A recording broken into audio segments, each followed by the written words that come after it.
तपाईँलाई क्रिस्चियनको नाउँमा जय मसीकी तपाईँ सबैजनाहरूलाई आजको एभेन्सन मिनिस्ट्रीको रविबारको कार्यक्रममा तपाईँ सबैजनालाई स्वागत गर्दछु। You are watching Ebenson TV. I am Professor Dr. Ebenson James.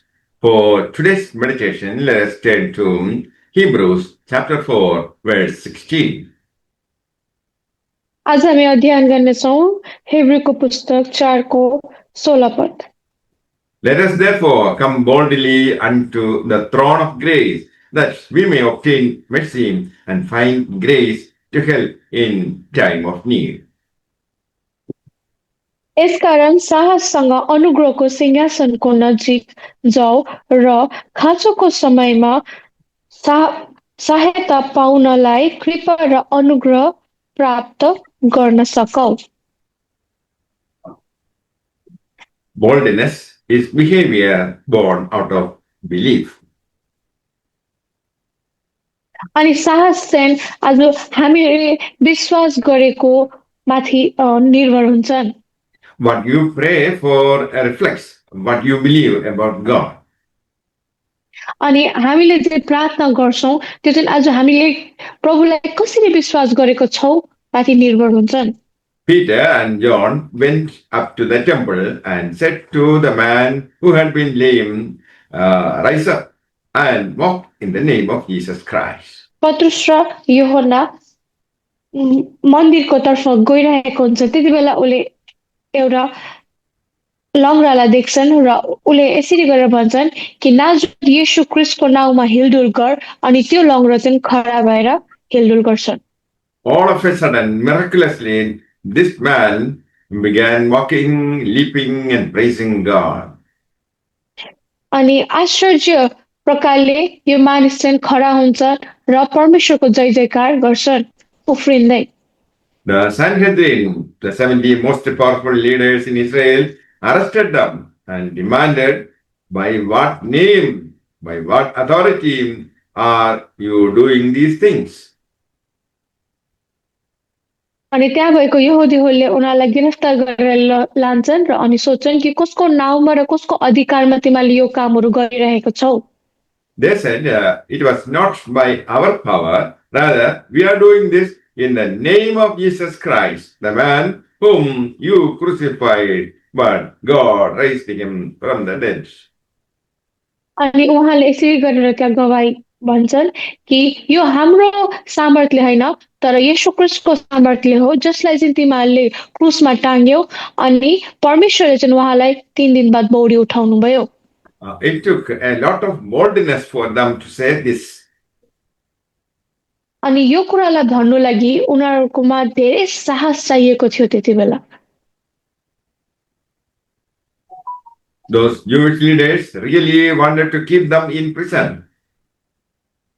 अनि त्यो यहुदीहरूले चाहिँ उनीहरूलाई जेलखानमा राख्न लागि पुरै चेष्टा गर्छन्। But the problem was, there was this lame guy who had been healed, was walking all over the place, getting all excited.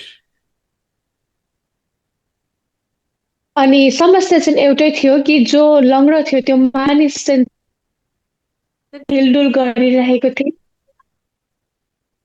Everybody knew that it was a miracle which had been done by the power of God. अनि त्यो आश्चर्य काम चाहिँ आज परमेश्वरको सामर्थ्यको द्वारा भएको थियो।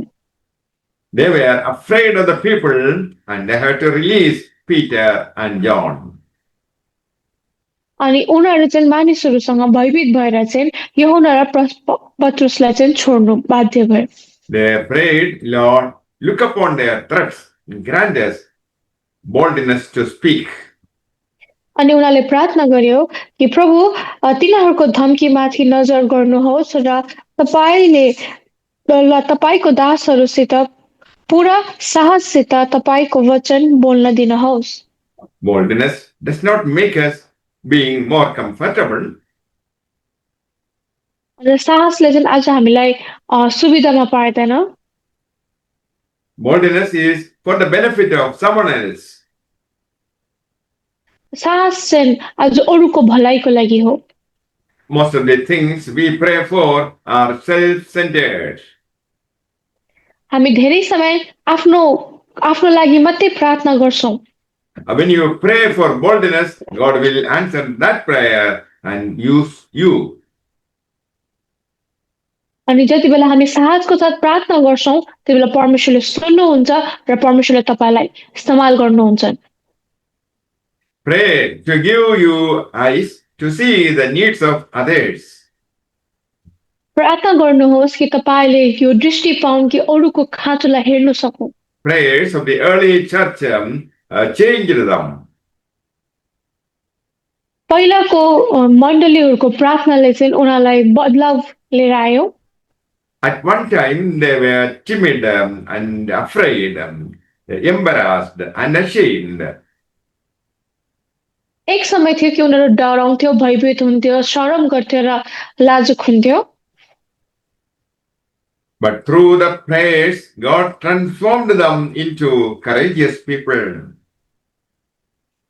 तर प्रार्थनाद्वारा उहाँले परमेश्वरले उहाँहरुलाई एकदम सामर्थ्यशील मानिस बनाउनु भयो। They prayed for God to work. अनि उनीहरुले चाहिँ परमेश्वरको कामको लागि प्रार्थना गर्यो। If we don't pray, we may never see the hand of God in action. अगर हामी प्रार्थना गर्दैनौं भने हामीले परमेश्वरको हस्तक्षेपलाई हेर्न सक्दैनौं आफ्नो जीवनमा। Jesus said, if you don't ask, don't expect to receive anything. अनि प्रभु येशू मसीहले भन्नुहुन्छ तिमीले माग्दैनौ भने चाहिँ तिमीले कुनै आशा पनि नगर्नु पाउँछौ भनेर। Pray bold prayers for big things. अनि प्रार्थना गर्नुहोस् एकदमै साहसिलो भएर प्रार्थना गर्नुहोस् ठूलो ठूलो कुराहरुको लागि। Believe that all things are possible with God. अनि विश्वास गर्नुहोस् कि सबै कुराहरु परमेश्वरद्वारा सम्भव छन् भनेर। You can approach a monarch or a king only when invited. तपाईले राजा र राजाहरूलाई तपाईले त्यति बेला नै निम्ताउन सक्नुहुन्छ जति बेला तपाईलाई बोलाएको हुन्छ। If you go to monarch without permission, you get killed. अगर तपाई राजाकोमा जानुहुन्छ अनुमति छोडेर तर त्यति बेला तपाईलाई मार्नु पनि सक्छन् उनीहरुले। But our God is merciful. तर हाम्रो परमेश्वर चाहिँ अनुग्रही कृपालु हुनुहुन्छ। Go into his presence boldly anytime. उहाँको उपस्थितिमा जानुहोस् कुनै पनि समय साहसको साथ।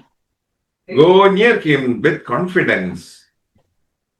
उहाँको नजिक जानुहोस् साहसको साथ। Because it is the throne of grace. किन भन्दाखेरि चाहिँ उहाँको सिंहासन चाहिँ अनुग्रहको सिंहासन हो। Go boldly and ask for whatever you want from the one who is dispersing mercy and help. अनि माग्नुहोस् जे पनि तपाईलाई चाहिएको छ किनकि उहाँ चाहिँ कृपालु हुनुहुन्छ। Come to the presence of God with humility. अनि नम्र भएर परमेश्वरको उपस्थितिमा जानुहोस्। In prayer, you plead his promises.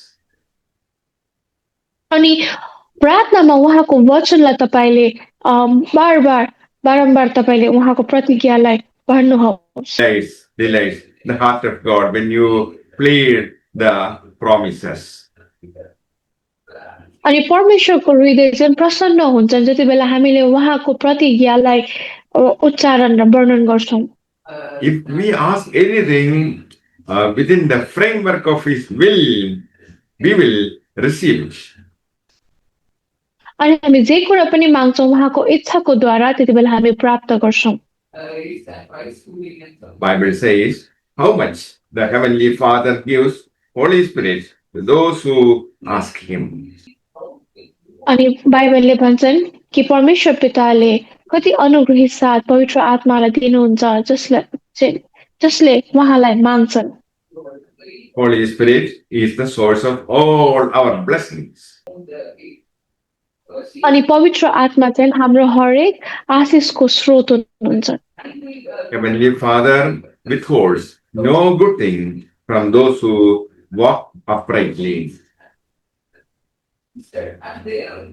अनि हाम्रो स्वर्गमा बस्नुहुने पिताले कुनै पनि राम्रो थोकहरू चाहिँ अड्काउनु हुँदैन जो चाहिँ मानिस धार्मिकतामा जिउँछन्। May the Lord bless you all with these words. Amen. तपाईँ सबैजनाहरूलाई परमेश्वरले आजको वचनद्वारा आशिष गरेको हुन्। आमेन। आउनुहोस् हामी प्रार्थना गर्नेछौँ।